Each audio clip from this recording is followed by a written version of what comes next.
Assalamualaikum warahmatullahi wabarakatuh. Perkenalkan, nama saya Didi Haryanto, STMT.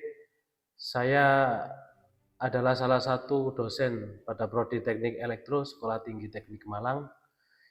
Pada kesempatan ini, izinkan saya akan menjelaskan tentang mata kuliah yang saya ampuh selama 1 semester, yaitu adalah mata kuliah mikroprosesor.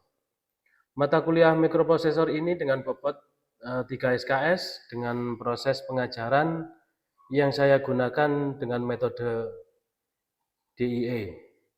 Yang pertama, mikroprosesor merupakan mata kuliah penting dalam menghadapi perkembangan global melalui penguasaan teknologi, inti daripada pendukung otomasi industri, dan juga maraknya di masyarakat tentang IoT. Dan yang lebih lazim lagi adalah tentang AI atau kecerdasan buatan. Mata kuliah ini berbentuk pondasi kompetensi di bidang perancangan keras dan juga efisiensi dari komputasi serta inovasi perangkat cerdas. Kembali lagi ke metode pengajaran yang akan saya gunakan. Yang pertama adalah delivery melalui pengajaran tatap muka di dalam kelas. Yang kedua ada interaction menggunakan metode pembelajaran diskusi dan presentasi dengan membagi mahasiswa dalam bentuk kelompok-kelompok kecil diskusi. Berikutnya ada assessment. Kami akan memberikan penilaian yang digunakan melalui tugas-tugas yang akan kami berikan kepada mahasiswa, baik secara individu maupun kelompok. Penilaian ini saya laksanakan pada saat kegiatan presentasi melalui keaktifan dari mahasiswa, kemudian dalam bentuk pertanyaan mahasiswa kepada dosen, yang kedua juga kepada kelompok-kelompok kerja yang dipresentasikan melalui proyek-proyek dari kelompok. Mata kuliah ini akan kami sampaikan selama 16 kali dalam tatap muka, dengan 14 kali itu materi, kemudian yang 2 adalah UTS dan UAS. Adapun materi yang akan diajarkan pada mikroprosesor diantaranya yang pertama itu tentang organisasi sistem mikroprosesor dan piranti-piranti pada sistem mikroprosesor. Yang kedua, antarmuka memori. Yang ketiga, antarmuka device I/O. Kemudian dilanjutkan tentang penanganan interupsi pada mikroprosesor dan penggunaan interupsi pada penanganan perangkat periferal. Selanjutnya, dengan pertemuan selanjutnya yaitu adalah pemrograman bahasa assembly, dan dilanjutkan dengan sistem microcontroller Arduino. Kita akan mempelajari lebih dalam tentang Arduino, bagaimana proses Arduino itu sebuah mikroprosesor dan microcontroller yang ditanamkan pada Arduino. Dilanjutkan dengan pemrograman microcontroller Arduino dengan menggunakan bahasa C yang melalui Arduino IDE. Selanjutnya ada desain praktis. Jadi mahasiswa nanti ada sebuah proyek yang akan dilakukan bersama kelompok-kelompok kerja. Kita membagi menjadi 5 kelompok, terdiri dari juga 5 anak. Itu akan membuat suatu proyek akhir dari mata kuliah mikroprosesor. Adapun beberapa daftar pustaka yang bisa menunjang dari kegiatan mata kuliah kami ini, yang pertama ada dari Ahmad Qodir, yaitu dengan bukunya Panduan Praktis Mempelajari Aplikasi Mikrocontroller dan Pemrogramannya Menggunakan Arduino. Yang kedua dari Wicaksono, yaitu Mudah Belajar Mikrocontroller Arduino. Juga ada buku dari John Cribb dengan judul Introduction to Microprocessor and Microcontroller, ya, dari Oxford 2025. Kemudian ada di V-Grade dengan judul bukunya adalah Programming and Customizing the IVR Microcontroller. Ada juga Manado dan G. Micros and Perez dengan judul bukunya Programmable Logic Device and Logic Controller. Kemudian dari beberapa pertemuan tadi, kemampuan yang diharapkan dari sebuah mata kuliah tadi adalah yang pertama, mahasiswa mampu merancang komponen-komponen pendukung sistem dari mikroprosesor sesuai dengan keperluan yang ada pada kehidupan sehari-hari. Yang kedua, mampu merancang sistem elektronik dengan berbasis mikrocontroller, bahkan nanti bisa berbasis IoT. Yang ketiga, mampu merancang program untuk mikroprosesor dan mikrocontroller dengan melalui Arduino IDE dengan proyek-proyek dari Arduino Nano ataupun Uno ataupun Mega dan juga ISP32. Demikian yang bisa sampaikan tentang penjabaran mata kuliah melalui RPS pada siang hari ini. Kemudian berikut cuplikan kegiatan pembelajaran tatap muka yang saya sampaikan bersama mahasiswa. Baik, Assalamualaikum warahmatullahi wabarakatuh. Salam sejahtera untuk kita semua. Ya, apa kabar hari ini? Sehat ya? Sehat. Siap untuk kita kuliah hari ini? Siap. Terima kasih. Oke, kita sekarang menginjak ke pertemuan 10. Masih ingat kemarin siapa namanya? Endang di pertemuan 9 kemarin kita membahas tentang mikroprosesor. Endang bagaimana tentang mikroprosesor? Apa sudah mengerti? Mengerti. Oke, yang lain? Mengerti. Untuk itu kita lanjutkan pada siang hari ini kita akan kuliah tentang serial daripada mikroprosesor, yaitu kita nanti akan membahas mikroprosesor tentang Arduino. Ada yang tahu Arduino? Mungkin yang dulu di SMK-nya jurusan IT, Arduino? Belum? Oke, kalau belum mari kita pelajari lebih dalam mata kuliah daripada mikroprosesor, yaitu kita akan mempelajari tentang serial Arduino. Serial Arduino yang pertama nanti kita akan pelajari tentang apa itu serial, yang kedua itu tentang protokol dari komunikasi serial, ya, selanjutnya perintah dasar serial Arduino. Kemudian kita nanti di pertemuan akhir kita akan simulasi tentang Arduino, ya. Kita lanjutkan. Untuk serial komunikasi adalah metode pengiriman data secara berurutan melalui satu jalur komunikasi yang digunakan untuk mentransfer informasi dari alat yang satu ke perangkat mikrokontroler yang lainnya. Jadi inilah nanti yang akan kita pelajari sebagai jalan atau protokol atau lintasan untuk komunikasi kedua alat. Ya, kalau kita pakai handphone berarti kan ada saluran yang harus kita pakai kan? Ya. Sama di mikroprosesor, ya itu nanti juga akan membutuhkan suatu jalur atau suatu lintasan untuk bertukar data. Selanjutnya, protokol komunikasi serial terdiri dari UART, yang artinya adalah protokol komunikasi serial yang sering digunakan di Arduino, di alat Arduino, ya. Yaitu terdiri dari TX dan RX. Yang pertama TX adalah transmit, yang kedua dari shift. Ya. Kelebihan dari UART ini adalah satu, sederhana dan sangat murah. Ya, yang kedua kompatibel, yang sangat luas. Adapun kekurangannya, kecepatannya sangat terbatas. Ya, karena ekonomis murah itu ya sangat terbatas kecepatannya. Kalau ingin yang bus ya semuanya ada biaya. Yang kedua, jaraknya juga terbatas ya, karena juga pada jarak pendek, karena sensitivitas terhadap gangguan elektromagnetik juga akan berpengaruh pada protokol komunikasi serial ini. Yang selanjutnya, kelebihan dari UART ini menggunakan metode paritas untuk mendeteksi kesalahan pada data, meningkatkan keandalan dari sebuah komunikasi. Contoh ya, di UART yang pertama ada RX tadi apa? Receiver.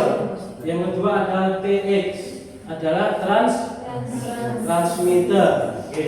Yang kemudian yang ketiga ada GND. Ya, dan GND. Kekurangan menggunakan lebih banyak pin dibandingkan dengan protokol serial lain yang menggunakan 1 atau 2 jalur. UART menggunakan jalur tambahan untuk pengiriman dan penerimaan data. Jadi ada jalur khusus. Pada contoh kita pakai microcontrollernya Arduino ya, nanti kita tunjukkan.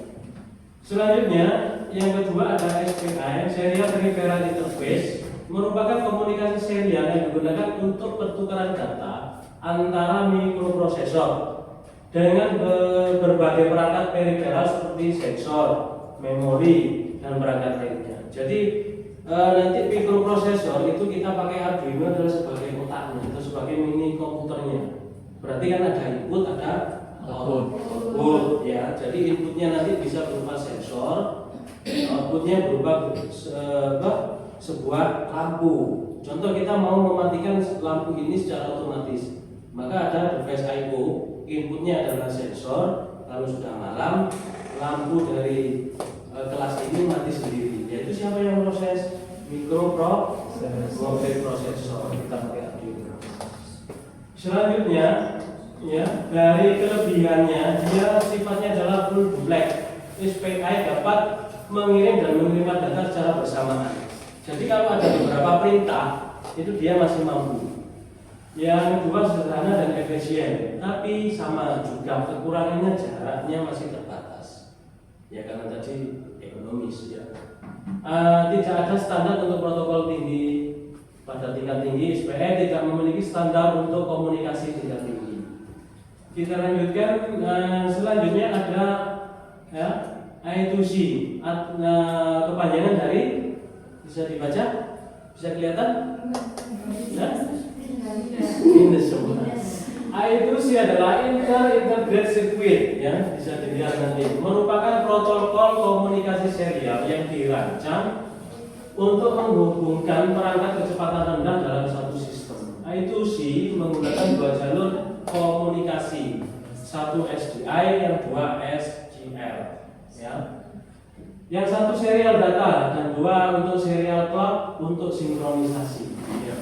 Kelebihan dan kekurangannya, ya dia multi-master dan multi-slave. I2C mendukung komunikasi dengan beberapa perangkat master atau dan slave di satu bus, satu jalur ya, sehingga fleksibel dalam pengaturan sebuah sistem. Kekurangannya, penggunaan bandwidthnya sangat tinggi karena I2C adalah protokol komunikasi sinkron, sehingga clocknya dia terus berdetik terus seperti sinyal pada umumnya. Kalau ada sinyal ya clocknya speednya itu nyala terus.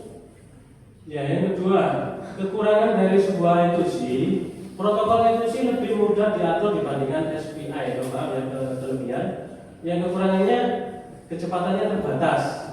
Biasanya kecepatan maksimum I2C standar adalah 100 kHz atau 400 kHz. Meskipun ada varian yang lebih cepat seperti fast mode plus 1 MHz dan hingga high speed mode di 3,4 MHz. Kemudian perintah dasar dari serial pada Arduino ya. Intinya adalah materi pada siang hari ini adalah perintah dasar serial pada Arduino. Kita harus mengetahui perintah apa nanti yang akan kita berikan kepada sebuah program supaya Arduino itu bisa berjalan atau dengan baik ya. Yang pertama ada serial begin atau start, menginisialisasi komunikasi serial ya dengan boot rate. bitrate yang ditentukan. Ya. Kemudian ada serial print data, mengirim data ke port serial sebagai teks. Yang ketiga ada serial print ya in data, dia akan mengirim data ke port serial sebagai teks diikuti oleh karakter garis baru ya atau new line di bawahnya. Berikut untuk selanjutnya ada serial print sama serial in. Kemudian, nah ini adalah gambar simulasi dari sebuah Arduino atau mikroprosesor yang kita pakai. Ya, contoh untuk yang ini, untuk yang ini ada tombol data ya, ada tombol data,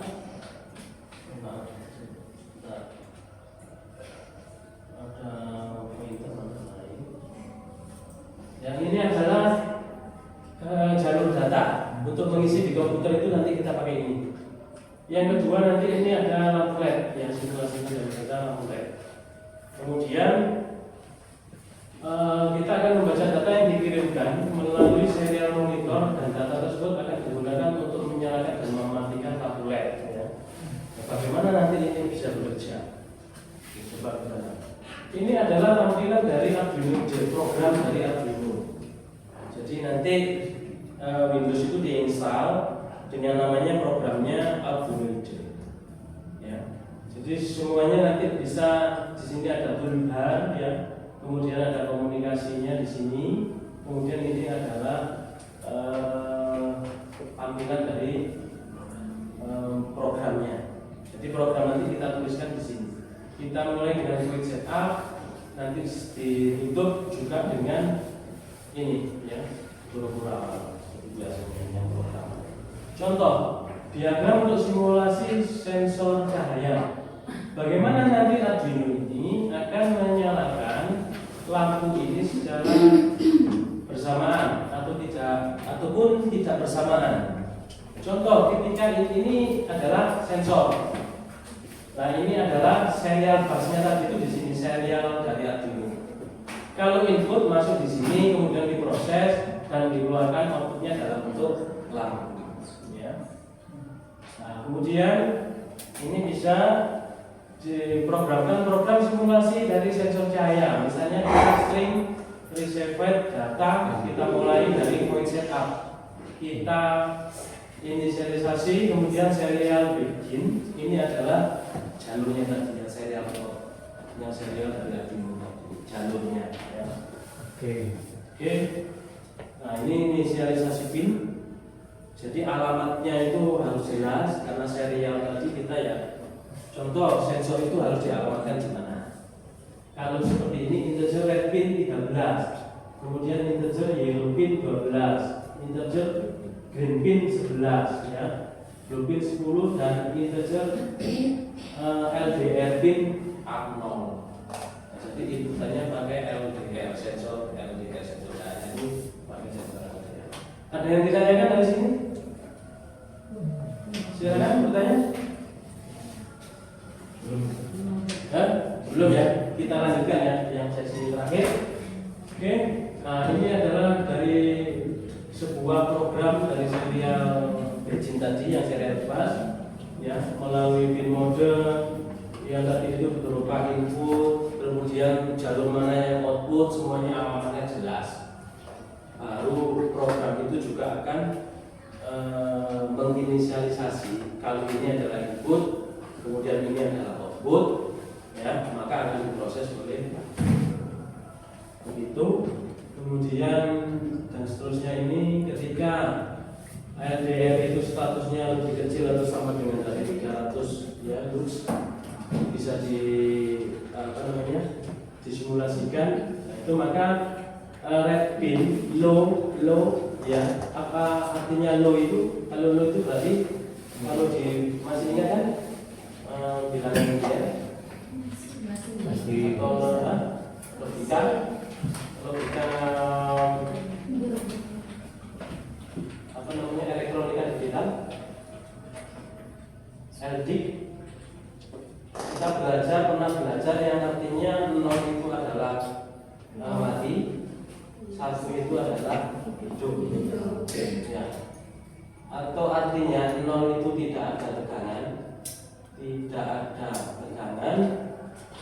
Kalau 1 itu ada tekanan. Oke. Jadi kalau nanti di sini yang ini, kira-kira lampu mana yang akan nyala? Kalau seperti ini, Endang, coba Endang. Red, yellow, green, blue. Artinya apa? Lampu ini kalau low berarti Endang, mati apa nyala? Low tadi? Nah, di sini ada low, ini ada high. Kalau 0 berarti mati. Ya. Jadi akan mati, lampu itu tidak akan menyala. Nah, kalau seperti ini, jika radiusnya itu lebih besar 300 dan sama dengan dari lebih kecil dari 600, maka red green atau lampu merah dia akan nyala. Logika dari dan untuk tadi sebuah program simulasi dari sensor cahaya, kita akan membuktikan bahwa serial dari Arduino itu sebagai inputan untuk sensor cahayanya ini kita pakai LDR. Yang kedua ada output, ini ada lampu LED 3 warna. Warnanya apa saja? Biru, terus kuning dan merah. Baik ya. Yang tadi adalah simulasi ini bisa kita pakai di website ya. Itu biasanya yang paling familiar adalah ini walkme.com. Ini program simulasi. Ya, contoh di Walkme itu ketika kita klik di Walkme itu banyak project-project dari simulasi Arduino. Yang saya ambil contoh adalah ini pakai LDR, yang kedua Arduino Uno, yang ketiga ada beberapa lampu LED. Contoh akan saya running. Keterangannya adalah di sini beberapa lampu LED akan mati, ya. Dilihat dari sebuah program dari Arduino itu sendiri, ya, bahwa untuk ini bisa kita program di sini. Jadi kalau dia berarti ini membacanya berapa? 250. Lampunya mati mau nyala? Mati semua ya? Ya. Coba. Kalau ini kita ubah, nyala berapa? Kalau 24 lumen illuminationnya 52, gelap, semua LED hidup 625 lumen. Kalau seperti ini 5 remang LED, 2 LED hidup di 519 sesuai dengan programnya tadi yang kita buat tadi. Ini programnya. Nah, ini bisa dirubah dari sini. Ada lagi yang lebih sederhana. Contoh sensor cahaya bisa menggunakan lampu otomatis menggunakan sensor cahaya.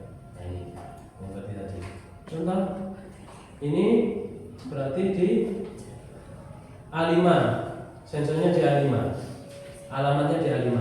Nah, ini Arduino di yang warna hijau ini A5. Kemudian LDR-nya di nomor berapa ini? Ini nomor berapa? Kelihatan. USB.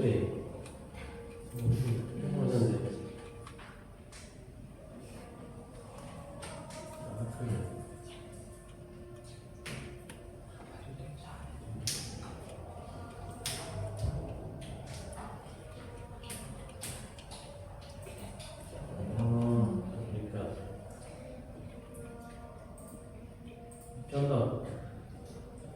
Nah, ini contoh dari simulasi lampu LED ya. Jadi kita Tadi saya ulangi lagi, inputannya ada di A analog 5, di A0, A5. Ya, outputnya ada di ini LED nomor 9. Jadi serial busnya tadi atau serial Arduino-nya nomor 9. Mari kita coba kita simulasikan. Nah, kita play. Tapi ini nyala mati.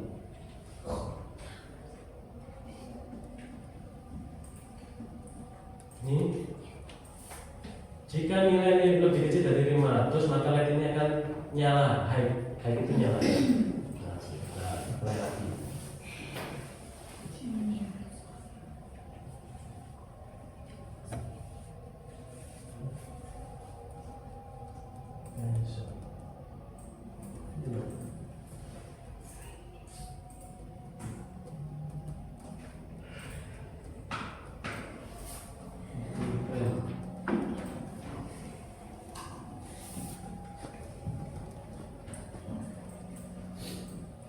Lampu ini nyala, ini bukan nyala.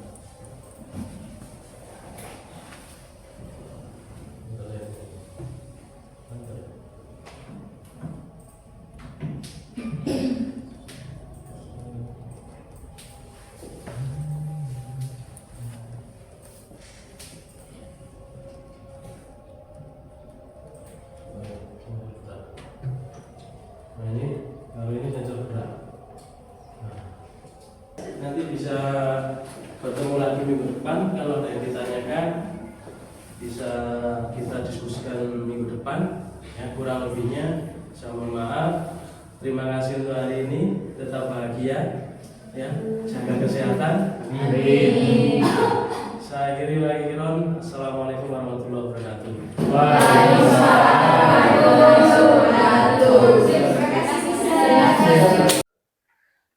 Demikian deskripsi singkat mata kuliah mikroprosesor dan cuplikan kegiatan pembelajaran dari proses belajar.